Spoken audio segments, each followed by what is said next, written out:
இன்னைக்கு நான் சொல்ல போகிற இந்த திருத்தலம் வந்து ராமபிரானை சார்ந்த ஒரு திருத்தலம். இந்த தமிழ்நாட்டில் எத்தனையோ ராமர் கோவில் இருந்தாலும் இன்னைக்கு நான் சொல்ல போகிற இந்த ராமர் கோவிலுக்கு அவசியம் எல்லாரும் போகணும். இந்த ஊர் எங்கே இருக்குது அப்படின்னு பார்த்தீங்கன்னா, 3 மகரிஷிகள் வந்து இந்த இடத்துல தர்ப புல்லின் மேல் தபஸ் பண்ணாலாம். பெருமாளை நோக்கி பெருமாளை வந்து பார்க்கணும் அப்படின்னு சொல்லிட்டு தபஸ் பண்ணியிருக்கிறா. அப்போ பெருமாள் வந்து எப்படி அவளுக்கு காட்சி கொடுத்தார்னா, மெகா டிவி நேயர்களுக்கு வணக்கம். பெண்கள்.com நிகழ்ச்சியில் சுபகிரகம் பகுதியில் இன்றைக்கி அழகான ஒரு திருத்தலம் தான் நம்ம பார்க்க போகிறோம். பொதுவாக நம்ம நிறைய திருத்தலங்கள் இந்த செவ்வாய்க்கிழமையில் பேசியிருக்கிறோம். இன்றைக்கி நான் சொல்ல போகிற இந்த திருத்தலம் வந்து ராமபிரானை சார்ந்த ஒரு திருத்தலம். ஏன்னா அயோத்தியில் இப்போ நம்ம பாலராமரை பிரதிஷ்டை செய்து, அதாவது உலகமே திரும்பி பார்க்குற அளவுக்கு நம்ம ஒரு விஷயம் நமக்கு 500 ஆண்டுகளுக்கு பிறகு நடந்த ஒரு பெரிய சிறப்பான ஒன்று இல்லையா? ஸோ அந்த அயோத்தியில் இருக்கக்கூடிய ராமர் அயோத்தியில் பிறந்தார். அங்கே வந்து திரும்பவும் பட்டாபிஷேகத்துக்காக அவர் போனார். ஆனால் நம்ம இங்கே இந்த தமிழ்நாட்டில் எத்தனையோ ராமர் கோவில் இருந்தாலும் இன்றைக்கி நான் சொல்ல போகிற இந்த ராமர் கோவிலுக்கு அவசியம் எல்லாரும் போகணும். இந்த ஊர் எங்கே இருக்குது அப்படின்னு பார்த்தீங்கன்னா, திருப்புல்லானி அப்படிங்கிற இந்த இடம். இந்த திருப்புல்லானி வந்து ராமேஸ்வரத்திற்கு முன்னாடியே இருக்குது. ஸோ ராமநாதபுரம் மாவட்டம் தான். இந்த திருப்புல்லானிங்கிறது கிராமம்னு கூட சொல்ல முடியாது, குக்கிராமம்னு சொல்லலாம். ஒன்றுமே கிடையாது அங்கே, வெறும் சேது சமுத்திரம். இந்த சேது வந்து என்ன விசேஷம் அப்படின்னு பார்த்திங்கன்னா, ராமாயண காலத்தில், ராமாயணம் வந்து எல்லாருக்குமே தெரிந்த ஒரு இதிகாசம். ஸோ இந்த ராமர் வந்து பாலம் கட்டினார் இல்லையா, லங்கைக்கு போகிறாரு.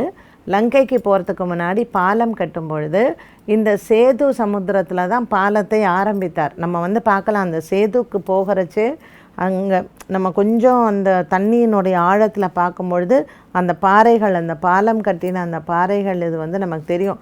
சமுத்திர கரையில் நிற்கும் போதே நம்ம வந்து அதை பார்க்கலாம். ஸோ இந்த பாலம் கட்டின இடம் இந்த இடம்தான். இங்கே வந்து இந்த திருப்புல்லானியில் ஆழ்வார்களால் மங்களாசாசனம் செய்யப்பட்ட திவ்ய தேசம். ஸோ இது 92வது திவ்ய தேசம். இந்த பெருமாளை யார் பாடியிருக்கிறார்? திருமங்கை ஆழ்வார் பாடியிருக்கிறார். திருமங்கை ஆழ்வார் வந்து ஆழ்வார்கள்லேயே எப்படின்னு கேட்டிங்கன்னா, தன்னை வந்து ஒரு பெண்ணாக பாவித்து பெருமாள் மேல் காதல் கொண்டு அவர் எழுதின பாடல்கள். நம்ம வந்து இன்றைக்கி சொல்கிறோம் தமிழை வந்து நம்ம தமிழை வளர்க்கவே வேண்டாம், ஆழ்வார்கள் வளர்த்தார்கள் தமிழை. நீங்கள் அந்த பாடல்களை எல்லாம் நம்ம பார்க்கணும். அந்த மாதிரியான ஒரு நடையும், அதில் அவங்க வந்து அந்த பெருமாள் மேல் அவர் ஏற்பட்ட அந்த காதலை. ஸோ இந்த ஸ்தலத்தில் இருக்கக்கூடிய பெருமாளை திருமங்கை ஆழ்வார் தன்னை ஒரு பெண்ணாக பாவித்து பெருமாளை வந்து பாடியிருக்கிறார். பெருமாள் மேலே அவர் பாசுரம் எழுதியிருக்கிறார். இந்த இடத்துல வந்து பார்த்திங்கன்னா, இந்த ஆதி ஜெகநாத பெருமாள், அப்புறம் ஆதி ஜெகநாத பெருமாள் சொல்கிறீங்களா, இங்கே ராமருக்கு என்ன வேலை அப்படிங்கிற ஒரு கொஸ்டின் வரும். இங்கே வந்து இந்த ஆதி ஜெகநாத பெருமாள் இங்கே இருக்கார் இல்லையா, ராமர் வரார். ஸோ இந்த இடத்துல வந்து சீதை கிடையாது. அதனால் இந்த கோவிலில் வந்து ராமர் வந்து எப்படி இருக்கார்னா, தர்பையின் மேல் சயனம். தர்ப புல் இருக்குது இல்லையா, அங்கே எல்லாம் ஃபுல்லாக அந்த இடமே வந்து பார்த்திங்கன்னா ஃபுல்லாக தர்ப புல்லாக தான் இருக்கும். அந்த தர்பை புல்லின் மேல் அவர் 3 நாட்கள் படுத்திருந்தாராம். எதுக்கு அப்படின்னா, தெய்வமாக இருந்தாலும் பாருங்கள், நம்ம இந்த மாதிரியான ஒரு ஸ்தல வரலாறெல்லாம் பார்க்கும்பொழுது நாம் வாழ்க்கையில் எத்தனை விஷயங்கள் கடைபிடிக்க வேண்டும்ங்கிறதும் இருக்குது. அவர் எதற்காக 3 நாள் அங்கே இருந்தார்னா, சமுத்திரராஜன்ட்ட பாலம் கட்டணும், லங்கைக்கு போகணும். ஸோ இந்த பாலம் கட்டுறதுக்கு சமுத்திரராஜன்ட்ட அவர் வந்து பர்மிஷன் கேட்கணும். அந்த சமுத்திரராஜன் அவர் பர்மிஷனே கொடுக்கல. சரி, இவர் எப்போ கொடுப்பார், சமுத்திரராஜன் எப்போ வந்து நமக்கு பர்மிஷன் கொடுப்பார்னு தர்பையிலேயே பெருமாள் என்ன பண்ணார், ராமர் வந்து அங்கே தர்பையில் அவர் சயனம் படுத்துட்டுருக்கார். ஸோ இங்கே வந்து ஆதி ஜெகநாத பெருமாள் என்ன ஒரு கோலத்தில் இருக்கார் அப்படின்னு பார்த்திங்கன்னா, அமர்ந்த திருக்கோலத்தில் இருக்கார். இங்கே பெருமாள் வந்து 3 கோலத்துலேயும் நம்ம பார்க்கலாம். ஆதி ஜெகநாத பெருமாள் அமர்ந்த திருக்கோலத்தில் இருக்கார். அப்போ ஆதி ஜெகநாத பெருமாள் இங்கே எப்படி வந்தார் அப்படின்னா, அதற்கு ஒரு கதை இருக்குது. ஒரு காலகட்டத்தில், அதாவது 72,000 சதுர் யுகங்களுக்கு முன்னாடி, அப்போ அத்தனை வருஷத்துக்கு முன்னாடி 3 மகரிஷிகள் வந்து இந்த இடத்துல தர்ப புல்லின் மேல் தபஸ் பண்ணாலாம். பெருமாளை நோக்கி பெருமாளை வந்து பார்க்கணும் அப்படின்னு சொல்லிட்டு தபஸ் பண்ணியிருக்கிறா. அப்போ பெருமாள் வந்து எப்படி அவளுக்கு காட்சி கொடுத்தார்னா, அரச மரமாக காட்சி கொடுத்தாராம் பெருமாள். இன்றைக்கும் நீங்கள் அந்த கோவிலில் போனீங்கன்னா சன்னதிக்கு பின்னாடி அரச மரம் இருக்குது, அதுதான் ஸ்தல விருட்சம். அந்த அரச மரத்தை யார் பூஜை பண்ணியிருக்கான்னா தசரத சக்கரவர்த்தி அந்த அரச மரத்திற்கு ஒரு நாக பிரதிஷ்டை பண்ணி பூஜை பண்ணியிருக்கிறார், தனக்கு குழந்தைங்க வேணும் அப்படின்னு சொல்லி.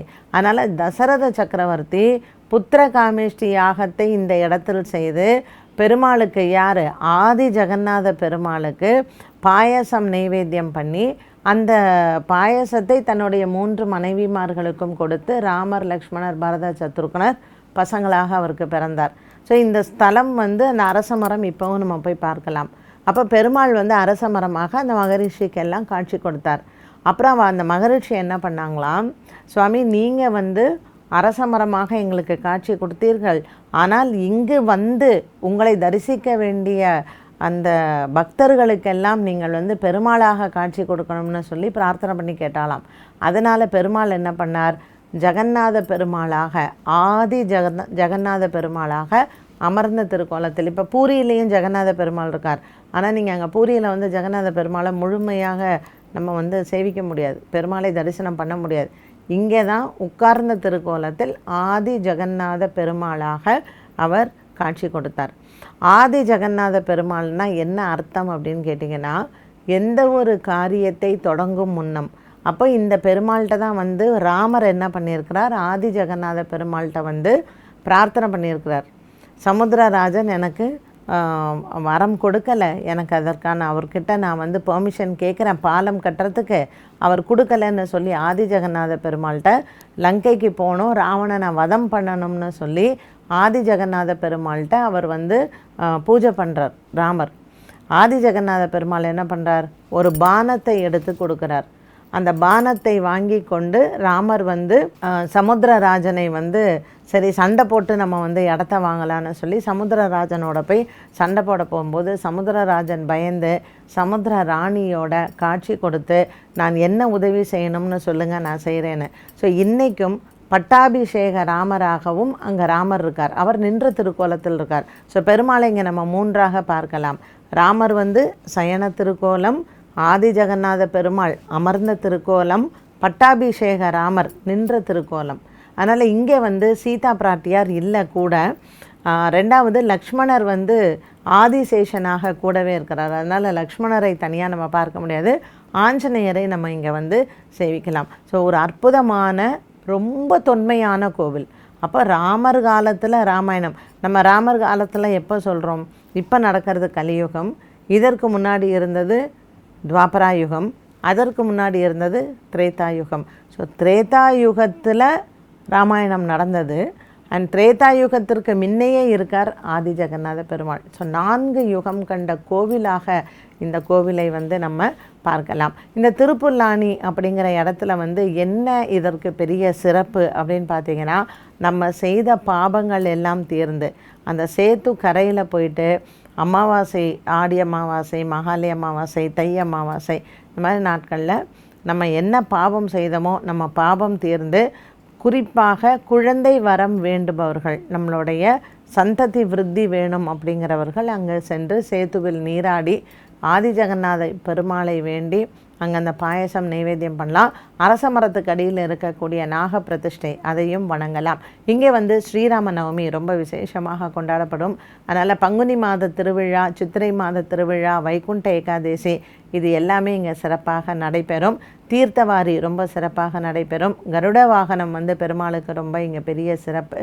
ஸோ இங்கே இருக்கக்கூடிய ஸ்தல விருட்சம் பார்த்திங்கன்னா அரச மரம். நீங்கள் வந்து இந்த சேது கரை வந்து ரொம்ப ரொம்ப விசேஷமான ஒன்று. இங்கே ஆஞ்சநேயர், இதில் வந்து நம்ம 2 அரக்கர்களையும் அங்கே பார்க்கலாம். அந்த 2 அரக்கர்களினுடைய சிலை, அதாவது ராமரை வணங்கினது போல் இருக்குது. ராவணன் வந்து வேவு பார்க்கறதுக்காக அவங்க 2 பேரையும் அனுப்பி அவங்க 2 பேரும் ராமரினுடைய பக்தியும் ராமரினுடைய அழகிலையும் மயங்கி இங்கேயே தங்கிவிட்டதாக புராணம் வந்து சொல்லுது. ஸோ இந்த திருப்புல்லானி அப்படின்னு சொல்லக்கூடிய இந்த திவ்ய க்ஷேத்திரம் வந்து ஸ்ரீ ராமபிரான் இலங்கைக்கு செல்லுவதற்கு முன்னமும் சரி, இலங்கையிலிருந்து வந்த பிறகும் சரி, ஆதி ஜெகநாத பெருமாளை வணங்கினார். வாழ்க்கையில் எந்தவித ஒரு விஷயம் நம்ம ஆரம்பிக்கிறோம் அப்படின்னு சொன்னால் முதலில் அங்கே சென்று ஜெகநாத பெருமாளை வணங்கி நம்ம அந்த விஷயத்தை செய்தால் நமக்கு வெற்றி நிச்சயமாக உண்டு அப்படிங்கிறது தான் இந்த ஸ்தலத்தினுடைய சிறப்பு. என்ன நேயர்களே, இன்று திருப்புல்லானியில் இருக்கக்கூடிய ஆதி ஜெகநாத பெருமாளினுடைய இந்த சரித்திரம் மற்றும் அங்கு சயனித்து கொண்டிருக்கக்கூடிய ராமர், தர்பத்தில் சயனம் செய்யக்கூடிய ராமரையும் நம்ம பார்த்தோம். மீண்டும் ஒரு அழகான திருத்தலத்தோடு உங்களை நான் சந்திக்கிறேன். நன்றி, வணக்கம்.